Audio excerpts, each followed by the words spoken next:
They landed on the island, wading to it through the mud, which at this spot had a gravelly bottom, all of them except Elsa, who remained on the boat to keep watch.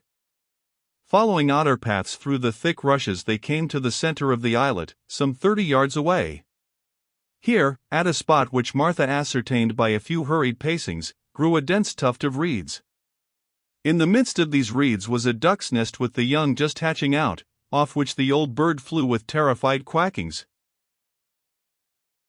Beneath this nest lay the treasure, if it were still there. "At any rate, the place has not been disturbed lately," said Foy. Then, even in his frantic haste, lifting the little fledglings, for he loved all things that had life, and did not wish to see them hurt, he deposited them where they might be found again by the mother.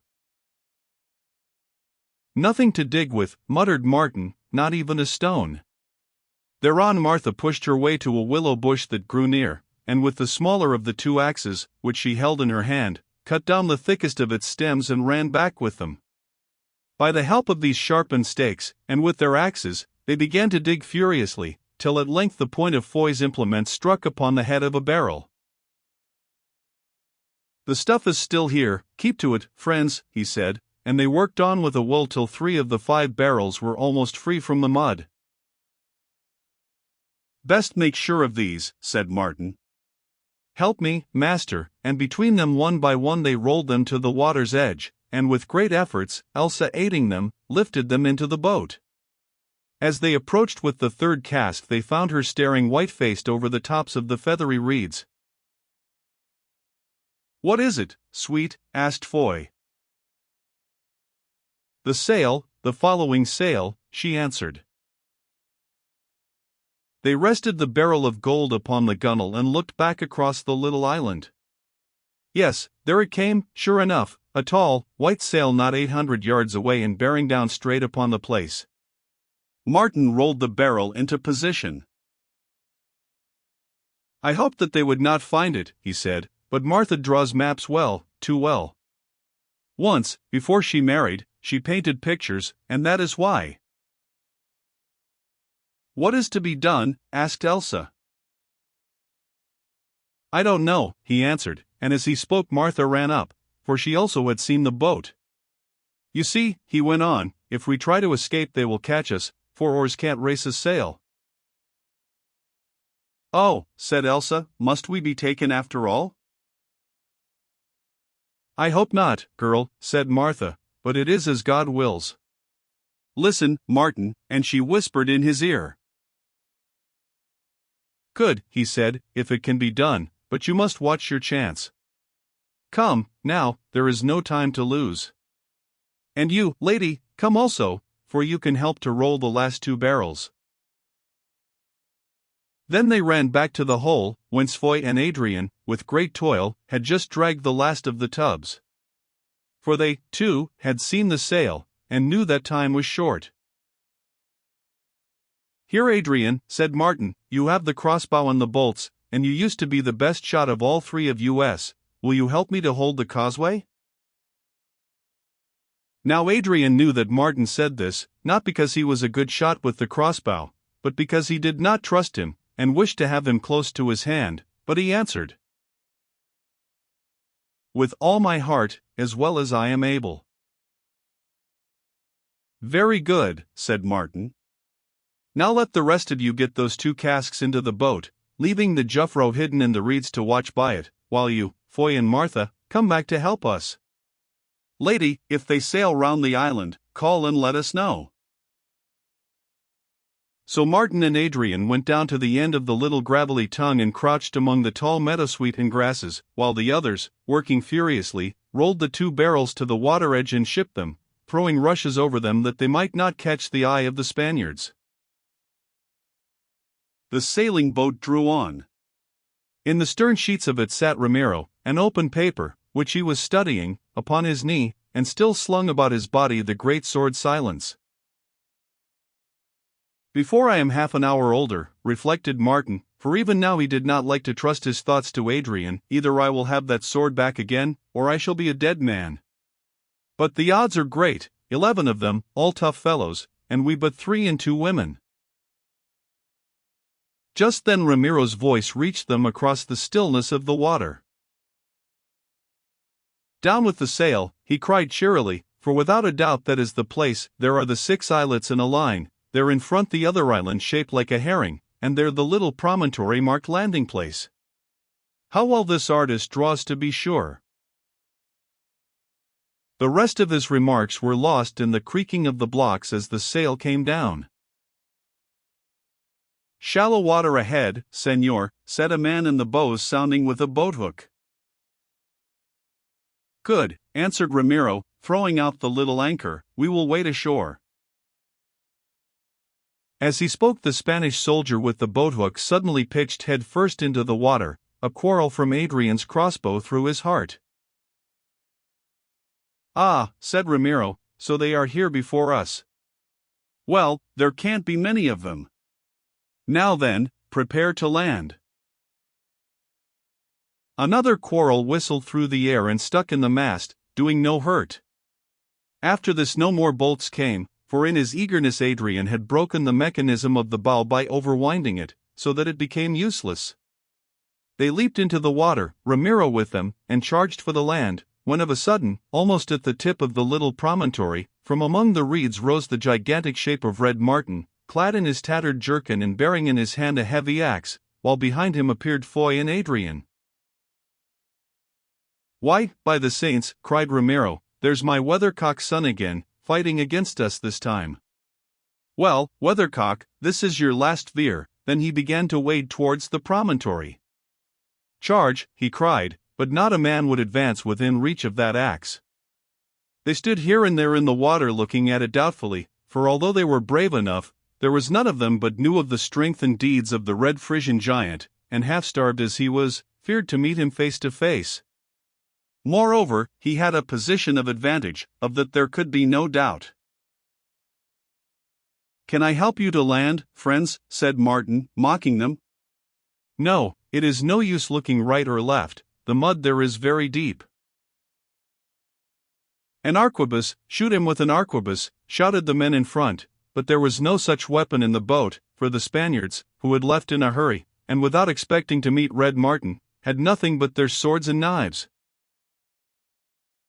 Ramiro considered a moment, for he saw that to attempt to storm this little landing place would cost many lives, even if it were possible. Then he gave an order, "Back aboard." The men obeyed with alacrity. "Out oars and up anchor," he cried. "He is clever," said Foy, "he knows that our boat must be somewhere, and he is going to seek for it." Martin nodded, and for the first time looked afraid. Then, as soon as Ramiro had begun to row round the islet, leaving Martha to watch that he did not return and rush the landing stage, they crossed through the reeds to the other side and climbed into their boat. Scarcely were they there, when Ramiro and his men appeared, and a shout announced that they were discovered. On crept the Spaniards as near as they dared, that is to within a dozen fathoms of them, and anchored, for they were afraid to run their own heavy sailing cutter upon the mud lest they might be unable to get her off again. Also, for evident reasons, being without firearms and knowing the character of the defenders, they feared to make a direct attack. The position was curious and threatened to be prolonged. At last Ramiro rose and addressed them across the water. "Gentlemen and lady of the enemy," he said, "for I think that I see my little captive of the Red Mill among you, let us take counsel together. We have both of us made this expedition for a purpose, have we not, namely, to secure certain filthy lucre which, after all, would be of slight value to dead men? Now, as you, or some of you, know, I am a man opposed to violence. I wish to hurry the end of none, nor even to inflict suffering, if it can be avoided. But there is money in the question, to secure which I have already gone through a great deal of inconvenience and anxiety, and, to be brief, that money I must have, while you, on the other hand, are doubtless anxious to escape hence with your lives. So I make you an offer. Let one of our party come under safe conduct on board your boat and search it, just to see if anything lies beneath those rushes, for instance. Then, if it is found empty, we will withdraw to a distance and let you go, or the same if full, that is, upon its contents being unladen into the mud. Are those all your terms?" asked Foy. Not quite all, worthy Heer Van Gorel. Among you I observe a young gentleman whom doubtless you have managed to carry off against his will, to wit, my beloved son, Adrian. In his own interests, for he will scarcely be a welcome guest in Leyden, I ask that, before you depart, you should place this noble cavalier ashore in a position where we can see him. Now, what is your answer? That you may go back to hell to look for it, replied Martin rudely, while Foy added, what other answer do you expect from folk who have escaped out of your clutches in Haarlem? As he said the words, at a nod from Martin, Martha, who by now had crept up to them, under cover of his great form and of surrounding reeds, let go the stern of the boat and vanished. Plain words from plain, uncultivated people, not unnaturally irritated by the course of political events with which, although fortune has mixed me up in them, I have nothing whatever to do, answered Ramiro.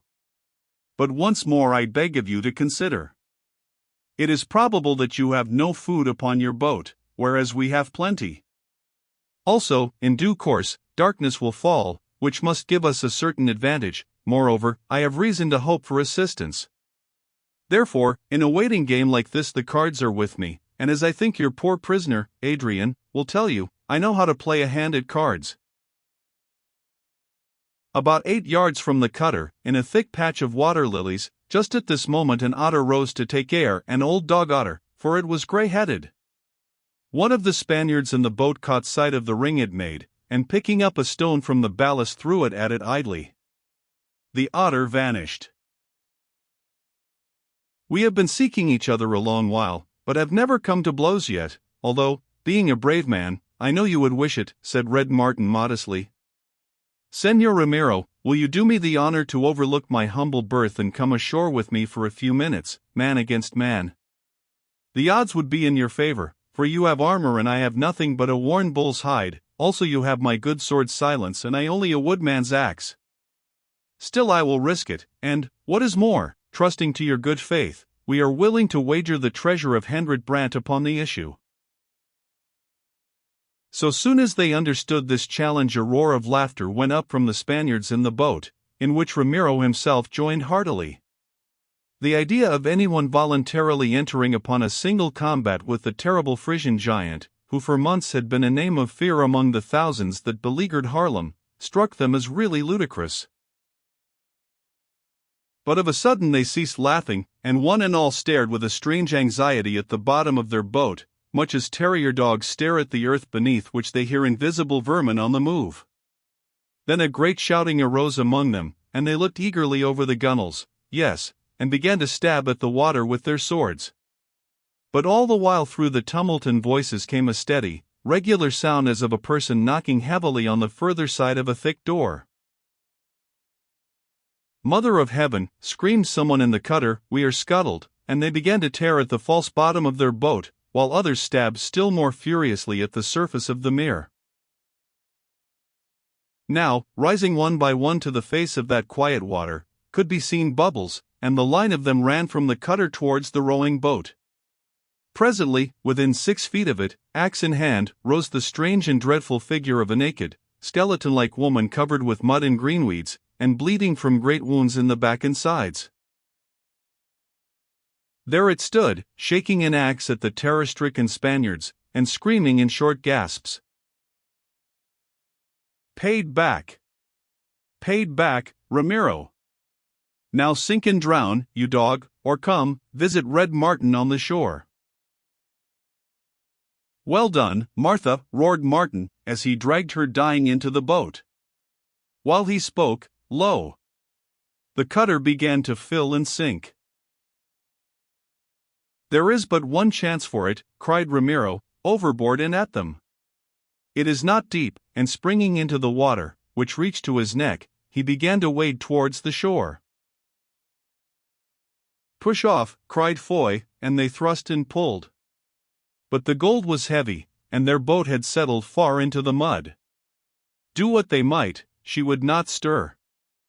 Then uttering some strange Frisian oath, Martin sprang over her stern, and putting out all his mighty strength thrust at it to loose her. Still she would not move. The Spaniards came up, now the water reached only to their thighs, and their bright swords flashed in the sunlight.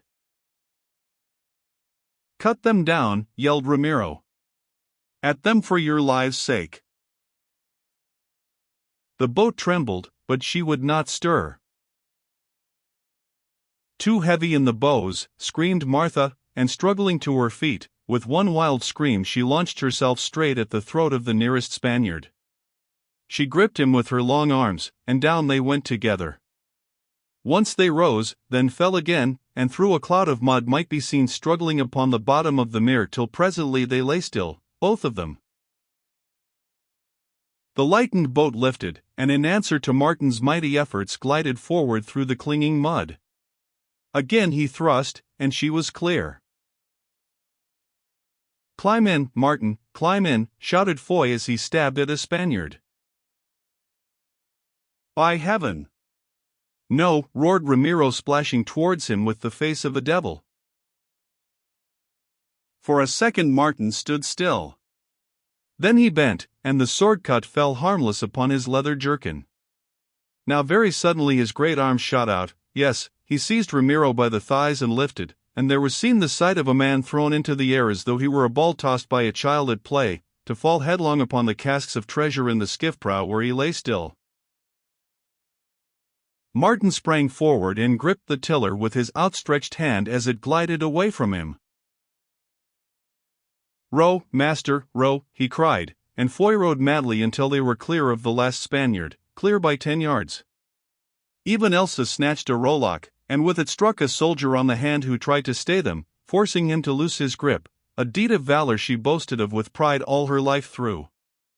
Then they dragged Martin into the boat. "Now, you Spanish dogs," the great man roared back at them as he shook the water from his flaming hair and beard, "go dig for Brant's treasure and live on duck's eggs here till Don Frederick sends to fetch you." The island had melted away into a mist of other islands.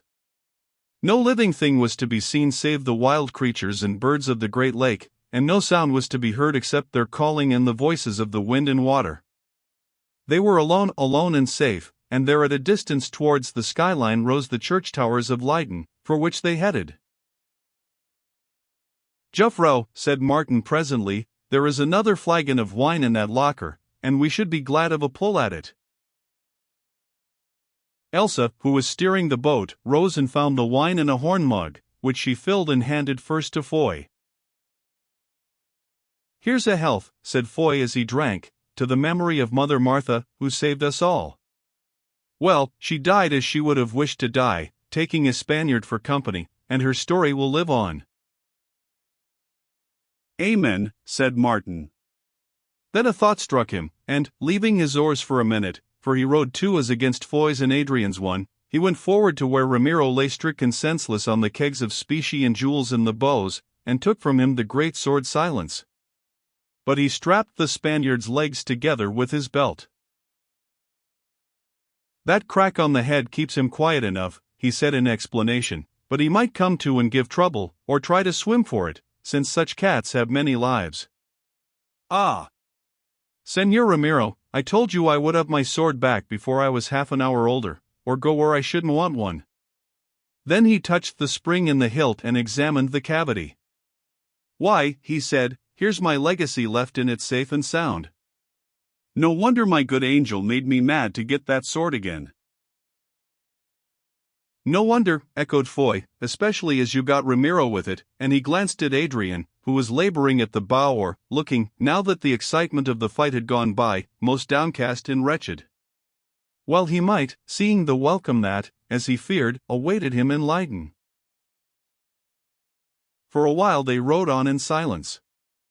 All that they had gone through during the last 24 hours and the 7 preceding months of war and privation had broken their nerve. Even now, although they had escaped the danger and won back the buried gold, capturing the arch-villain who had brought them so much death and misery, and their home, which, for the present moment at any rate, was a strong place of refuge, lay before them, still they could not be at ease.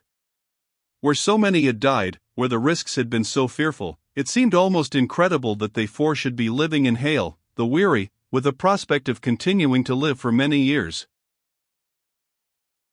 That the girl whom he loved so dearly, and whom he had so nearly lost, should be sitting before him safe and sound, ready to become his wife whensoever he might wish it, seemed to Foy also a thing too good to be true. Too good to be true was it, moreover, that his brother, the wayward, passionate, weak, poetical-minded Adrian, made by nature to be the tool of others, and bear the burden of their evil-doing, should have been dragged before it was over late, out of the net of the fowler, have repented of his sins and follies, and, at the risk of his own life, shown that he was still a man, no longer the base slave of passion and self-love. For Foy always loved his brother, and knowing him better than any others knew him, had found it hard to believe that however black things might look against him, he was at heart a villain. Thus he thought, and Elsa too had her thoughts, which may be guessed. They were silent all of them, till of a sudden, Elsa seated in the stern sheets, saw Adrian suddenly let fall his throw his arms wide, and pitch forward against the back of Martin. Yes, and in place of where he had sat appeared the dreadful countenance of Ramiro, stamped with a grin of hideous hate such as Satan might wear when souls escape him at the last. Ramiro recovered in sitting up, for to his feet he could not rise because of the sword strap, in his hand a thin, deadly-looking knife. "Habit," he said with a short laugh, "halves, weathercock," and he turned the knife against himself. But Martin was on him, and in 5 more seconds he lay trussed like a fowl in the bottom of the boat. "Shall I kill him?" said Martin to Foy, who with Elsa was bending over Adrian. "No," answered Foy grimly, "let him take his trial in Leiden." "Oh! What accursed fools were we not to search him!" Ramiro's face turned a shade more ghastly. "It is your hour," he said in a hoarse voice. "You have won, thanks to that dog of a son of mine, who, I trust, may linger long before he dies, as die he must." "Ah! Well, this is what comes of breaking my oath to the Virgin and again lifting my hand against a woman." He looked at Elsa and shuddered, then went on, "It is your hour, make an end of me at once. I do not wish to appear thus before those boors." "Gag him," said Foy to Martin, "lest our ears be poisoned," and Martin obeyed with good will. Then he flung him down, and there the man lay, his back supported by the kegs of treasure he had worked so hard and sinned so deeply to win, making, as he knew well, his last journey to death and to whatever may lie beyond that solemn gate. They were passing the island that, many years ago, had formed the turning post of the great sledge race in which his passenger had been the fair Leiden heiress, Lysbeth van Hout. Ramiro could see her now as she was that day. He could see also how that race, which he just failed to win, had been for him an augury of disaster. Had not the Hollander again beaten him at the post, and that Hollander, Lysbeth's own son by another father, helped to it by her son born of himself, who now lay there death-stricken by him that gave him life? They would take him to Lysbeth, he knew it, she would be his judge, that woman against whom he had piled up injury after injury, whom, even when she seemed to be in his power, he had feared more than any living being. And after he had met her eyes for the last time, then would come the end. What sort of an end would it be for the captain red-handed from the siege of Haarlem, for the man who had brought Dirk van Goorl to his death, for the father who had just planted a dagger between the shoulders of his son because, at the last, that son had chosen to be true to his own people, and to deliver them from a dreadful doom? Why did it come back to him, that horrible dream which had risen in his mind when, for the first time after many years, he met Lysbeth face to face there in the Gevangenuis, that dream of the pitiful little man falling through endless space, and at the bottom of the gulf 2 great hands hideous and suggestive, reaching through the shadows to receive him? Like his son, Adrian, Ramiro was superstitious. More, his intellect, his reading, which in youth had been considerable, his observation of men and women, all led him to the conclusion that death is a wall with many doors in it, that on this side of the wall we may not linger or sleep, but must pass each of us through his appointed portal straight to the domain prepared for us. If so, what would be his lot, and who would be waiting to greet him yonder? Oh! Terrors may attend the wicked after death, but in the case of some they do not tarry until death, they leap forward to him whom it is decreed must die, forcing attention with their eager, craving hands, with their obscure and ominous voices. About him the sweet breath of the summer afternoon, the skimming swallows, the meadow starred with flowers, within him every hell at which the imagination can so much as hint. Before he passed the gates of Leyden, in those few short hours, Ramiro, to Elsa's eyes, had aged by 20 years. Their little boat was heavy laden, the wind was against them, and they had a dying man and a prisoner aboard. So it came about that the day was closing before the soldiers challenged them from the watergate, asking who they were and whither they went. Foy stood up and said, "We are Foy van Goorl, Red Martin, Elsa Brandt, a wounded man and a prisoner, escaped from Haarlem, and we go to the house of Lysbeth van Goorl in the Breestraat." Then they let them through the watergate, and there, on the further side, were many gathered who thanked God for their deliverance, and begged tidings of them. "Come to the house in the Breestraat and we will tell you from the balcony," answered Foy. So they rowed from one cut and canal to another till at last they came to the private boathouse of the Van Goorls, and entered it, and thus by the small door into the house.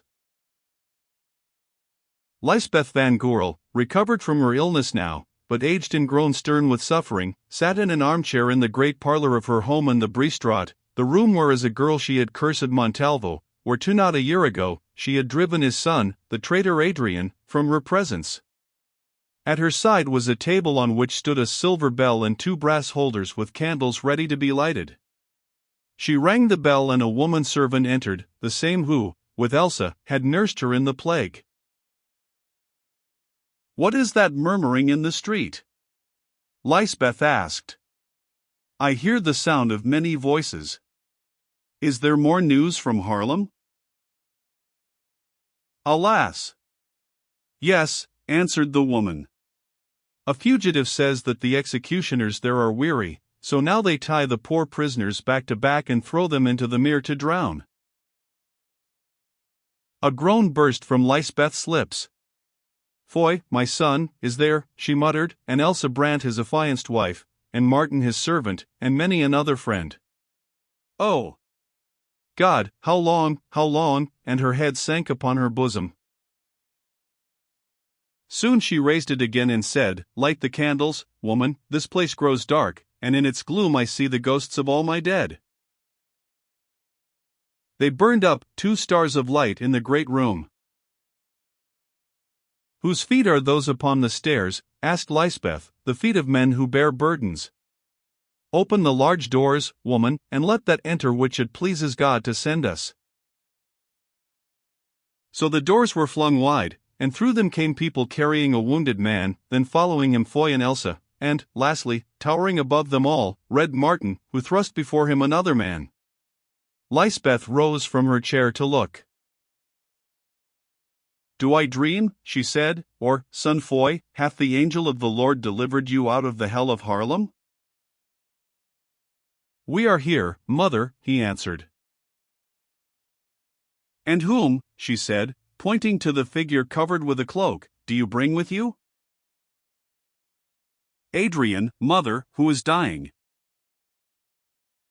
"Then, son Foy, take him hence, alive, dying, or dead. I have done with." Here her eyes fell upon Red Martin and the man he held. "Martin the Frisian," she muttered, "but who?" Martin heard, and by way of answer lifted up his prisoner so that the fading light from the balcony windows fell full upon his face. "What?" she cried. "Juan de Montalvo as well as his son Adrian, and in this room." Then she checked herself and added, "Foy, tell me your story." In few words and brief he told it, or so much as she need know to understand. His last words were, "Mother, be merciful to Adrian. From the first he meant no ill, he saved all our lives, and he lies dying by that man's dagger." "Lift him up," she said. So they lifted him up, and Adrian, who, since the knife pierced him had uttered no word, spoke for the first and last time, muttering hoarsely, "Mother, take back your words and forgive me, before I die." Now the sorrow-frozen heart of Lysbeth melted, and she bent over him and said, speaking so that all might hear, "Welcome to your home again, Adrian. You who once were led astray, have done bravely, and I am proud to call you son. Though you have left the faith in which you were bred, here and hereafter may God bless you and reward you, beloved Adrian." Then she bent down and kissed his dying lips. Foy and Elsa kissed him also in farewell before they bore him, smiling happily to himself, to the chamber, his own chamber, where within some few hours death found him. Adrian had been borne away, and for a little while there was silence. Then, none commanding him, but as though an instinct pushed him forward, Red Martin began to move up the length of the long room, half dragging, half carrying his captive Ramiro. It was as if some automaton had suddenly been put in motion, some machine of gigantic strength that nothing could stop. The man in his grip set his heels in the floor and hung back, but Martin scarcely seemed to heed his resistance. On he came, and the victim with him, till they stood together before the oaken chair and the stern-faced, white-haired woman who sat in it, her cold countenance lit by the light of the 2 candles. She looked and shuddered. Then she spoke, asking, "Why do you bring this man to me, Martin?" "For judgment, Lysbeth van Goorl," he answered. "Who made me a judge over him?" she asked. "My master, Dirk van Goorl, your son, Adrian, and Hendrik Brandt. Their blood makes you judge of his blood." "I will have none of it," Lysbeth said passionately, "let the people judge him." As she spoke, from the crowd in the street below there swelled a sudden clamor. "Good," said Martin, "the people shall judge," and he began to turn towards the window, when suddenly, by a desperate effort, Ramiro wrenched his doublet from his hand, and flung himself at Lysbeth's feet and grovelled there. "What do you seek?" she asked, drawing back her dress so that he should not touch it. "Mercy," he gasped. "Mercy. Look, son and daughter, this man asks for mercy who for many a year has given none. Well, Juan de Montalvo, take your prayer to God and to the people. I have done with you." "Mercy, mercy," he cried again. "8 months ago," she said, "I uttered that prayer to you, begging of you in the name of Christ to spare the life of an innocent man, and what was your answer, Juan de Montalvo?" "Once you were my wife," he pleaded, "being a woman, does not that weigh with you?" "Once he was my husband, being a man, did that weigh with you?" "The last word is said. Take him, Martin, to those who deal with murderers." Then that look came upon Montalvo which twice or thrice before Lysbeth has seen written in his face, once when the race was run and lost, and once when in after years she had petitioned for the life of her husband. Lo! It was no longer the face of a man, but such a countenance as might have been worn by a devil or a beast. The eyeball started, the grey mustache curled upwards, the cheekbones grew high and sharp.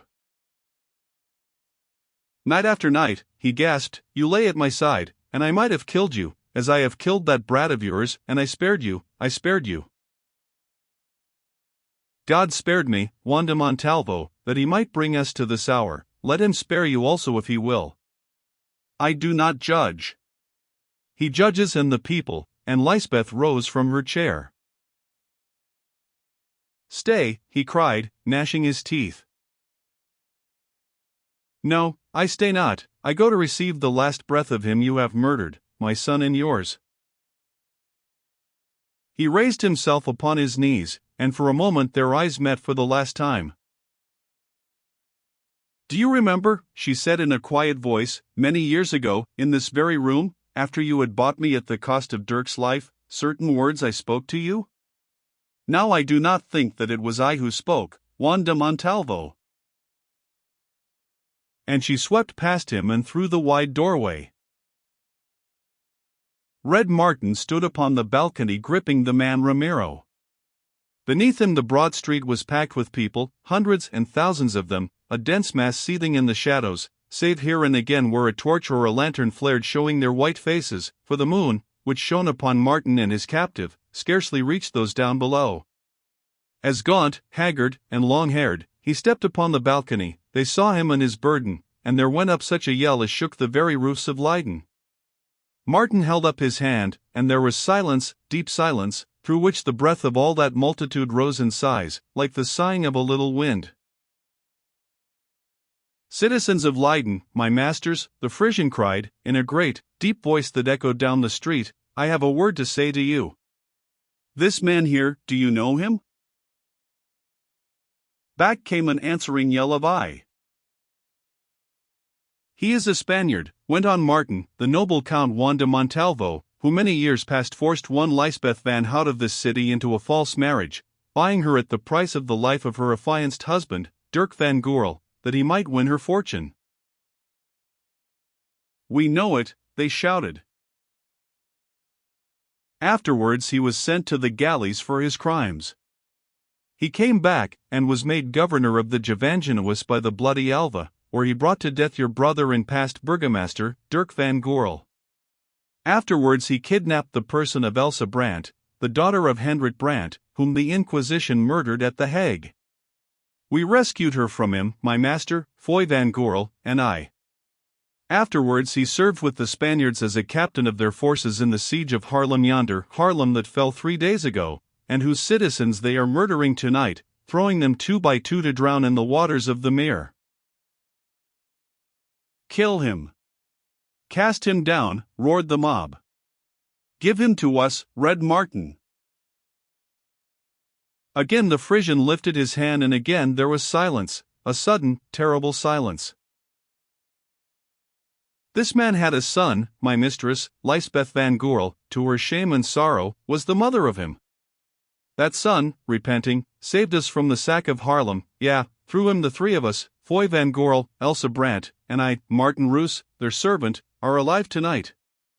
This man and his Spaniards overtook us on the lake, and there we conquered him by the help of Martha the mare, Martha whom they made to carry her own husband to the fire. We conquered him, but she died in the fray. They stabbed her to death in the water as men stab an otter. Well, that son, the Heer Adrian, he was murdered in the boat with a knife blow given by his own father from behind, and he lies here in this house dead or dying. My master and I, we brought this man, who today is called Ramiro, to be judged by the woman whose husband and son he slew. But she would not judge him, she said, take him to the people, let them judge. So judge now, ye people, and with an effort of his mighty strength Martin swung the struggling body of Ramiro over the parapet of the balcony and let him hang there above their heads.